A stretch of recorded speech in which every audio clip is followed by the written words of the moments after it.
have no idea how long 10 minutes is, so I'm just gonna like, you should give me like the red line. yeah.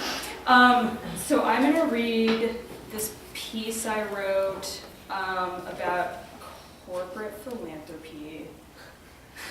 Laura Clark always said like the more boring the topic, the more I should write about it, which I believe. But nobody here has read it except for Cody. Sorry, Cody, and also Caleb, but not even the final version. So yeah, these are just like segments from it. And I think the only thing you need to know is it's about corporate philanthropy at Procter & Gamble, particularly in Rwanda, and there's mention of the fact that they got involved when there was like that drought crisis in 2011, and I don't know if I like excerpted that part, so that's all good, necessary background.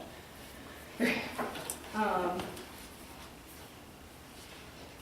This is called P&G Goes to Africa. 2012 Procter & Gamble P&G Sustainability Report, Rationale for Branding Pure Water Purification Packets. And this is a quote. As a sign of our commitment to the P&G Children's Safe Drinking Water Program, we literally put our company name on the packets. This was the first time the company logo has appeared prominently on a product since P&G Naphtha soap launched in 1904. It's been over 100 years, and we felt that now was the right time and this was the right product to make this statement of the company's support. In an August 2013 press release by P&G, there's a thumbnail of President Bill Clinton, Chelsea Clinton, and P&G representative Alison Tumon Kamfuis standing in front of a group of Rwandans. Kamfuis, manager of the P&G Children's Safe Drinking Water Program, stands at frame left holding 2 cups. In her right hand, there's a plastic cup of dirty, tea-colored water. In her left, a half-full cup of clear water, branded with the P&G corporate logo next to a single blue droplet. The release explains that Kamfuis is using P&G water purification packets, part of P&G's Clinton Global Initiative commitment to save 1 life every hour by 2020 through the provision of clean drinking water. It's also a quote.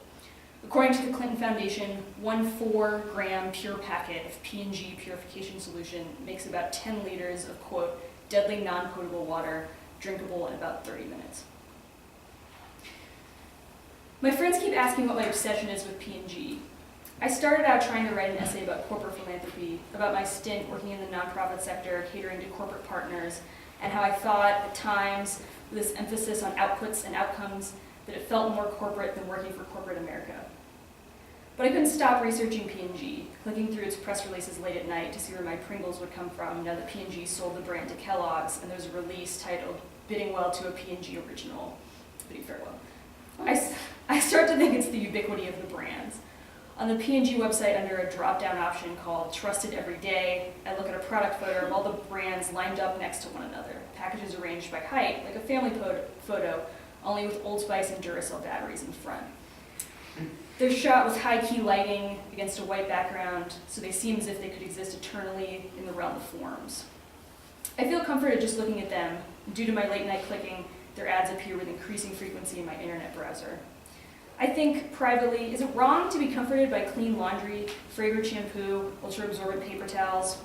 I feel like I know Pringles, and they know me, and I think about how all the commodity fetishism I'm supposed to hate has worked so beautifully on me, though realistically, I've had a longer relationship with Pringles than with many of my friends. And even when they try to leave me, they'll still be around, Kellogg says, still available in 104 different flavors.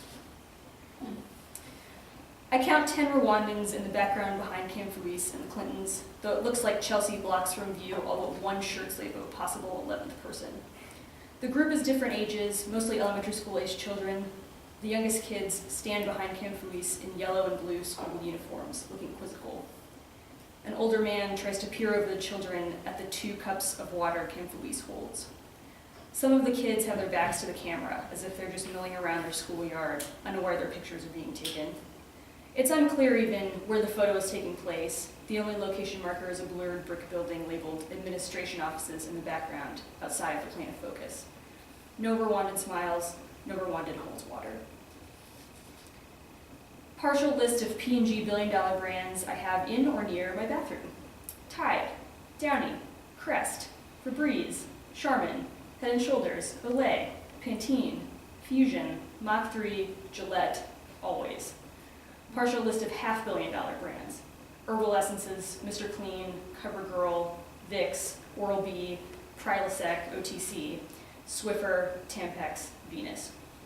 Out of more than 90 mass-market brands, P&G boasts 25, quote, billion-dollar brands and nearly 20 half-billion-dollar brands. These are the brands that each bring in $1 billion or $500 million in revenue individually. I've listed only 21. A case study in Policy World's Introduction, this is a book that's quoted in here, summarizes Barbara Cruikshank's attempt to locate agency in a new policy to put locks on the garbage cans in her Minneapolis neighborhood. The book explains that Cruikshank is a civil rights activist who, quote, sets out to find what authority, interests, officials, or reasons lay behind this dumpster lockup policy in order to protest and reverse the decision. But after talking to everyone in her community, she finds there is no reason behind the policy, no agent or actor that she can locate. Some residents tell her the locks were put in place following complaints about drunks congregating by dumpsters. Others tell her it was more about preventing college kids from dumpster diving. Local shopkeepers say it was to stop residents from dumping large household garbage on them, while yet more people say the policy is a response just to general public health concerns. Cruikshank calls the company that empties the dumpsters who provided the locks. She calls the company his insurance company. She even calls the city government. No one knows who decided when the locks would appear or why. There are no answers. Published in 2011, the book's introduction describes the scenario as, quote, Kafkaesque, and illustrative of the problems one faces in locating agency in, quote, an age of advanced neoliberalism where so many functions of the state have been decentralized. I talked to a friend about the case study, and he says he's never had any other experience with policy, and I agree. It seems like a myth to us that there was ever a rational authority handing down policy decisions, so neither of us finds Cruikshank's failure to find such an authority surprising, almost to the point of the entire exercise appearing naive. The more surprising idea is that anyone thought agency could be located at all. The thing about trying to study a corporation as if it were a person is that, of course, there is no person. There is no rational actor at the center of what P&G does, though maybe the more revealing thing is that I knew this already. I knew it instantly looking at the photograph and yet still hoped to find one, just like Barbara Cruikshank locked out of her own trash cans. I remember the 2011 drought. In Texas, where I was living, it was the driest year in the state's recorded history. That summer, my mother complained about the city of Austin's Stage 2 water restrictions. She could only water her and my father's lawn and her beloved geranium one day a week. Meanwhile, the drought in 6 East African countries caused a food crisis, one that eventually grew so severe that the United Nations declared a state of famine. In 2011, I told a friend that we were a first world...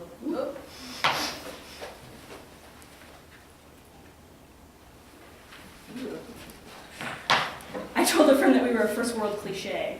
Here, drought means you lament the summer lake levels. In Africa, you die of starvation. I make statements like this often, and I tell myself they are some mixture of serious, self-righteous social commentary and of gallows humor. I also tell myself gallows humor is a sign of coping, an adjustment to a hopeless situation. But sometimes I'm not so sure. According to Freud, it's the victims of hopeless situations who typically make gallows humor, and then I feel guilty and lose track of who is supposed to feel hopeless and what kind of hopeless and where that hopelessness begins and ends. I find that I'm comforted by the language and design of the P&G sustainability reports. The 2013 report's cover shows the Charmin bear, the toilet paper's mascot, alongside a picture of Mexican roof tiles made using waste from the local Charmin plant. There's a stock photo of a man in a hard hat talking, so you know he's amidst a good day's work and we should all feel proud. P&G says it just wants to do the right thing. It wants to create worth from waste, that's their slogan, eventually operating on 100% renewable energy. All over the world, it just wants to do good, to convert scraps from a US Pampers site into upholstery filling, to compost Gillette shaving foam in the UK to help grow grass, to create, quote, a factory inspired by a garden in Yangshu, China, as if it will have no environmental impact and thus will not really be a factory at all. The central question for me is no longer how do I help, but instead what question I can even ask to approach a different idea of helping. Mine is not a problem with this particular P&G photograph, but a problem with the idea of the photograph. I want to resent Kim Fuis, the red-headed P&G rep who's devoted her entire professional life to counting the saved lives of African children, counting them so closely there's now a quota, 1 life per hour or you fail. But in the photograph, I know she's the person who I'd be closest to, with whom I most identify. And she looks just like my best friend's mother, who always brings some baked sweets and posts affirmations on her refrigerator. After the Time Warner Cable luncheon, we took PR photos with Sally Ride. Oh, did I read the clip? I didn't. I skipped a part about how I went to a sponsored appreciation luncheon when I was organizing Time Warner science programs, and Sally Ride was there. It was this really weird, like, oh, there's a celebrity, like, kind of moment. At the Time Warner Cable luncheon, we took PR photos with Sally Ride. In the one photo I still have a copy of, I'm standing with 4 people away from Ride, who I remember as being genuinely warm and funny, making light of the terror she felt when she first launched into space. 2 months later, Ride would be diagnosed with pancreatic cancer and would die 17 months after that. I find her obituary in the New York Times and I'm shocked. But in the moment of the photo, some of the girls participating in the Time Warner science programs pose with Ride in the center of the frame. And the rest of us proud philanthropists flank them. I'm standing in profile in a long line of brown-haired women, dressed business casual in black flats, and we were all looking at the camera, smiling.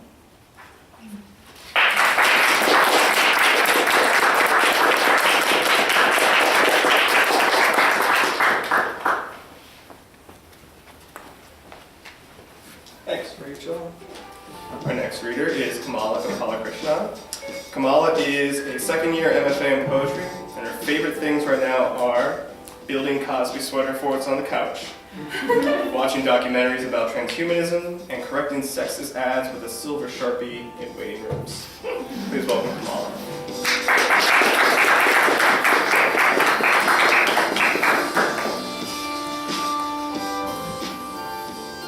Hello, everyone. Hello. How are we? Great.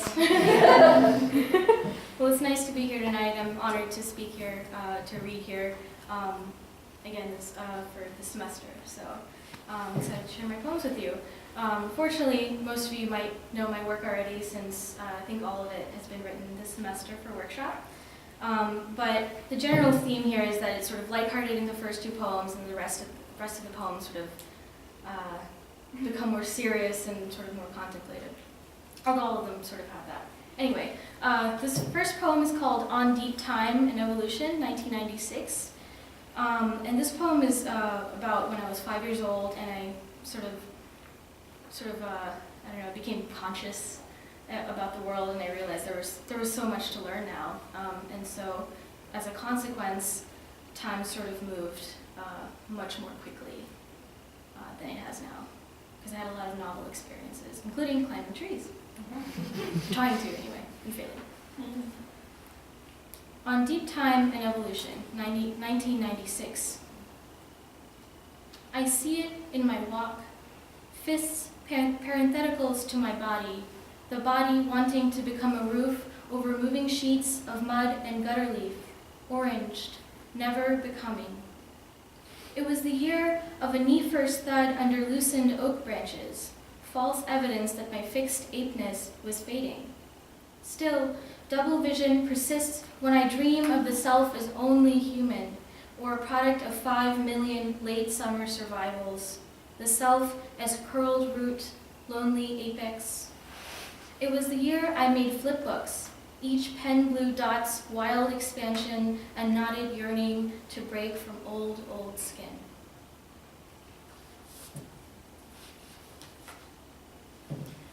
This poem was mostly an imitation of Paget Powell, and he wrote this book called Interrogative Mood, which was all composed by questions, and I was very fascinated by that. Here I've included an epigraph from his book. The poem is called Question of the Day, and here's a quote. Are you happy? Do we need galoshes? Are bluebirds perfect? Do you know the distinctions, empirical or theoretical, between moss and lichen? Would you agree that the outside of any tall building with sudden points of dust and stone is reminiscent of an electron microscope image of a single-used toothbrush bristle, white curtained windows like discontinuations of plaque, with each turret a dented ridge from overuse? Would you rather it be called wear and tear? Are you annoyed by this phrase as I am? Or is there a sternness in the words reasonable and tensile strength? What do you make of a person refusing to call a lover by their given name? Does the part of the word become dirtied by default of this refusal?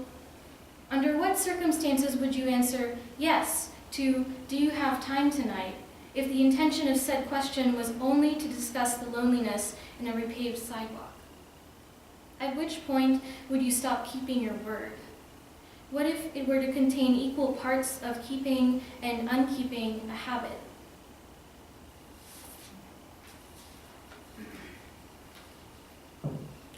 This one is called Clark Street Aleatoric, and this is from my friend Chris Henry. I visited him. He lives in my hometown on a street where my grandparents used to live on for a few years after I was born, so there's a lot of history there. Yeah, you know Clark Street, yeah.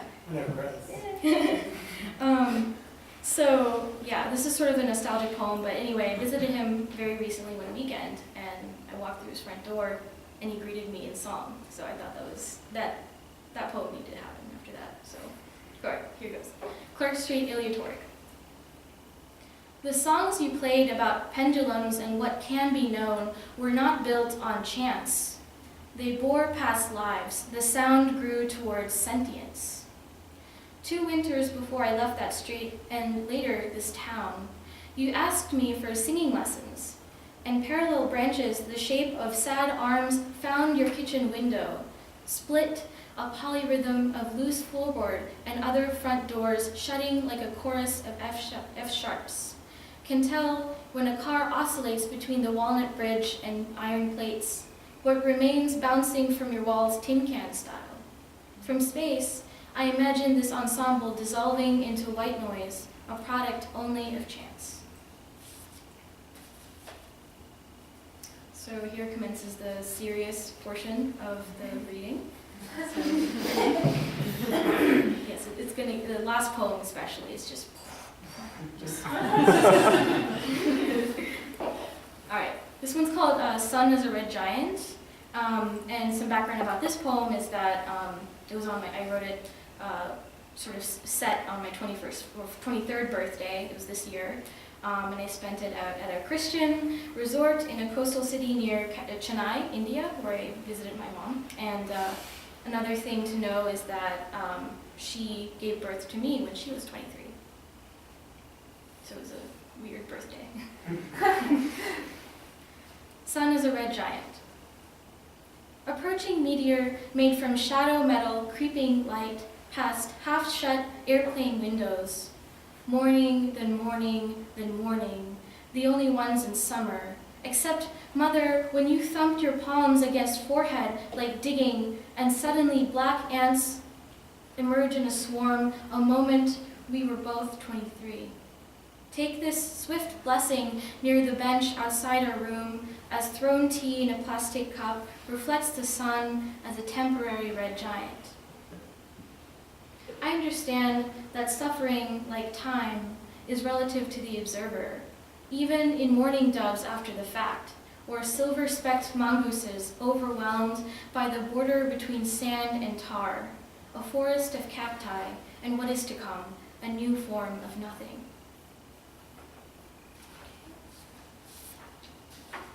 This one is called Snooze Button. I'm not incredibly happy with the title, but couldn't think of one yet. Sort of, as of now, it sort of seems most accurate to the themes in the poem. It's about the disorientation of not really knowing where you are when you first wake up. I experience that a lot nowadays. I don't know why. All right, this one's called Snooze Button. 6:30. My eyes are the flesh in steamed jackfruit seeds my mother boiled into a thickened sambar. Earlier, I dreamt I was at the top of a Ferris wheel in the sand, painted Rakshasa's tongue on the side worn off from the power of a child's fingernail. Even so, I winced. If I shift, there is a slight tilt backwards to the backwaters unraveling cloud film, 40 bulbous crowheads, the air, a tinge of urine, or my brain still making sense of a false breakfast. 7:15. She picks hibiscus at 6, picks the ones to fix to a fair forehead tinged with a paste of saffron and amber ash.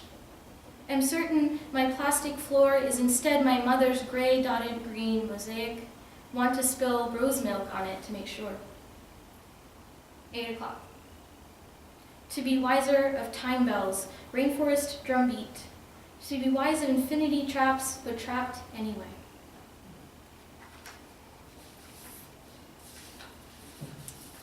This one is called Study of the Common Cold. I wrote about this poem because I had a particularly bad cold this fall. I had to write a poem dedicated just to it. Sort of had to immortalize the cold. 1. Head. Drunk heavy, the back of it pinched into a filament of night, but the thoughts within linger in all the hours like a raw sadness.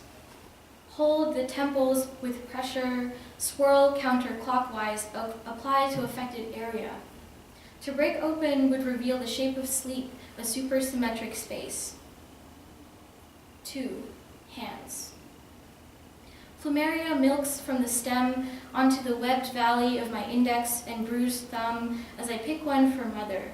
Her street is abrupt, cool tremble. She checks for a fever, said my hands contained healing properties. Since the honeyed parts in these palms changed the color of uneven wind kicking up shreds of tinfoil from under the branches. 3. Eyes.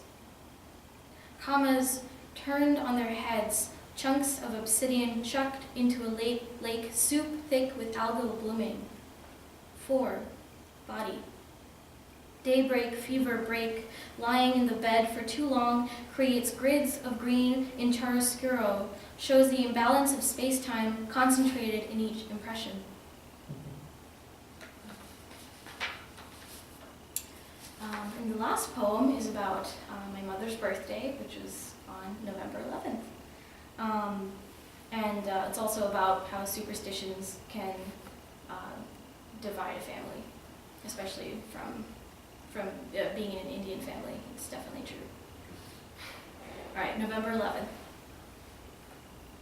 Mother, you were born on a moving train between a place where roofs were only made from palm leaf to a flat named after the goddess of strength, resistant to earthquakes.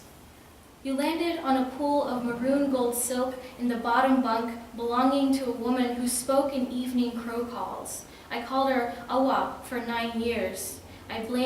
She blamed your bad luck birth when later she discovered she could no longer eat jaggery from steel tumblers.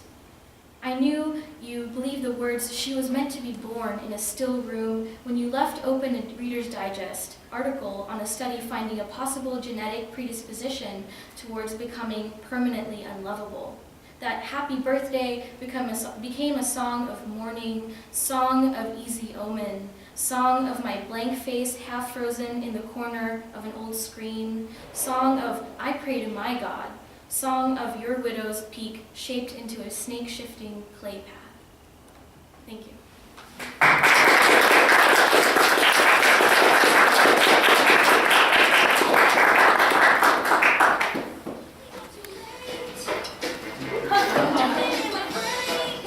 All right. Our next reader, Emily Maloney. When she was an adolescent, her mother smelled something funny. Oh, wow. Her mother smelled something funny, thinking that, oh, my stinky high school daughter, Emily, is stinking up her room. And Emily said, no, Mom, something's dying in the walls. I think it's that big fat raccoon. And her mother said, no, must be a squirrel, must be a squirrel. And so Emily's father took a sawzall and he opened it up, and there was Rocky, the 35-pound raccoon, dead. And Emily Maloney knew she knows truth. She writes nonfiction. Put her up there.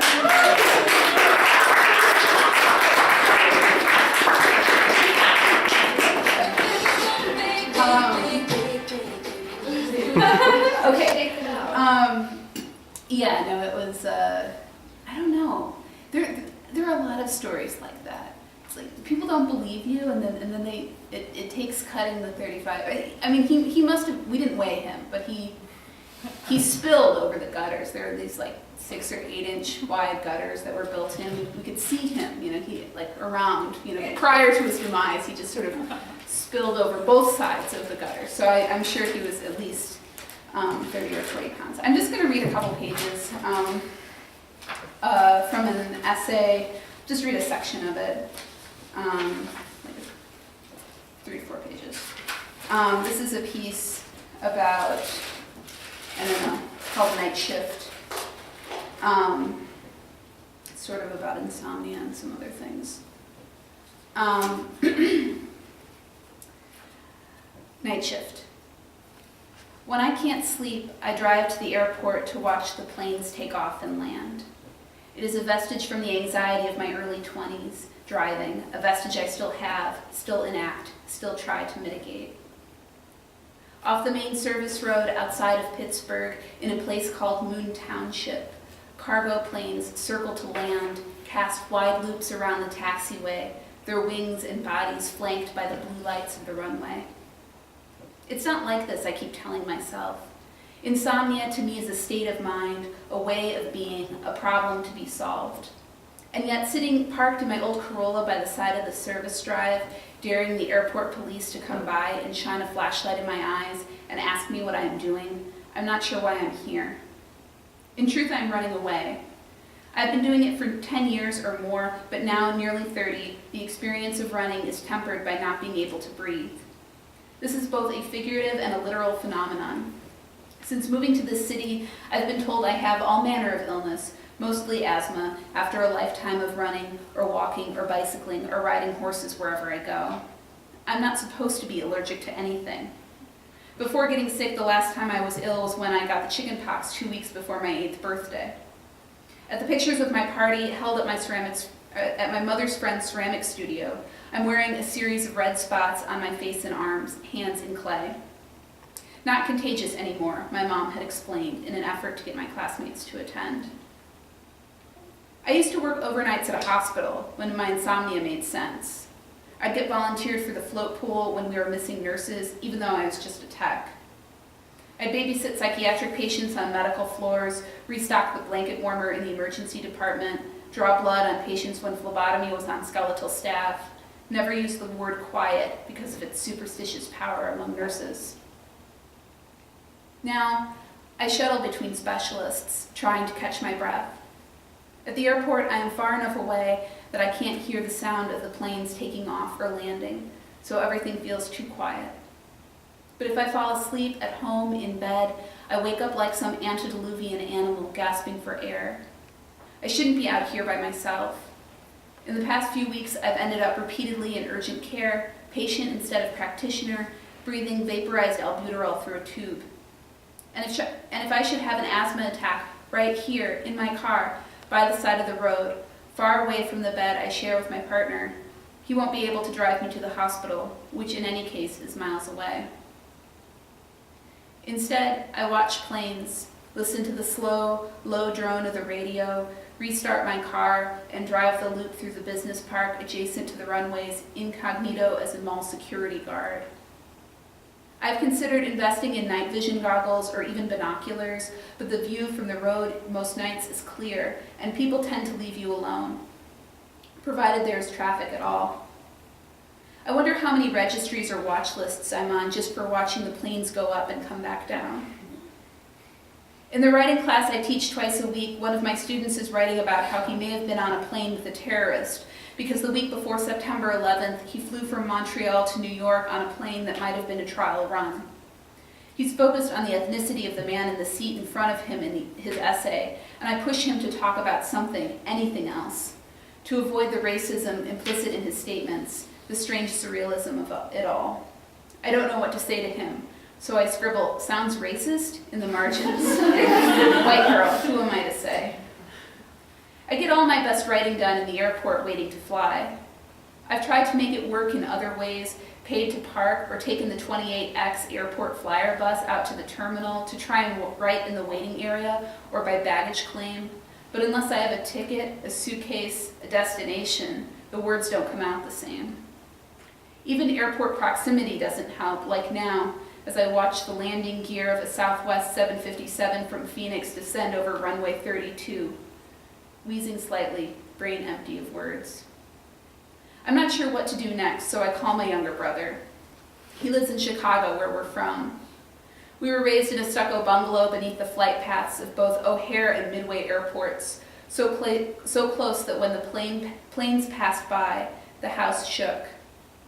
Now he's a studio musician and sound engineer who has soundproofed his apartment and studio using hundreds of yards of fabric, foam insulation, and plywood to avoid the street noise, the fire trucks, the bells from the huge Catholic church across the street from his house, and the planes, though he now lives far away from the neighborhood containing our childhood home. One of the nebulizer medications I'm taking has side effects that include insomnia. These are beta-adrenergic receptor agonists, vasodilators, drugs that release the membranes from constriction, allow the surface area of the bronchi to increase bit by bit, surfaces expanding. When I was little, my brother had terrible asthma. He couldn't breathe without sounding like a whistle, spent most of his childhood under a nebulizer tent at Children's Memorial, and appeared to be allergic to everything. His pediatrician told us to move far away from the planes, that being beneath the exhaust and the noise wasn't good for him. So we moved the year I turned 11, my brother 7, far away from the planes, closer to the lake, where the air is cleaner. Now, his asthma doesn't bother him much, but he's an expert on mine. He tells me to get a spacer chamber for my inhaler, that I'm probably not doing it right, and the drug is not getting to me, not smoothing out the bronchi like they're supposed to. I say. I'm watching the UPS planes now, huge wide-bodied Air 300 Airbuses lined up at the cargo gate, guts hollowed to carry boxes. Once I almost drowned in a neighbor's swimming pool, just slipped off the edge into the deep end, and that was it until someone noticed and pulled me out. Maybe the asthma is here to make me feel vulnerable. Emmy, are you listening? He says. But I'm not really. If I deny the asthma, like the insomnia, maybe everything will go away. In Moon Township, no less, watching the runways sparkle with a kind of phosphorescence, like small cities. I think of pollution filling the sky like unfiltered beer decanted into a glass. Sometimes when I wake up in the middle of the night, I worry I might be drowning. I'm here to be a better kind of person. Insomnia, no insomnia, asthma, no asthma, anxiety or not, sister, not a sister. A better kind of listener, one who will take the advice of my brother, or better, not call him in the middle of the night. But the truth is, I'm not even looking in the right place. So instead of going home to my bed, my partner asleep on one side, the dog curled at the foot of it, I watch the hours click by on my car's clock, hope for daylight to save me from this pause, this liminal space. Thank you.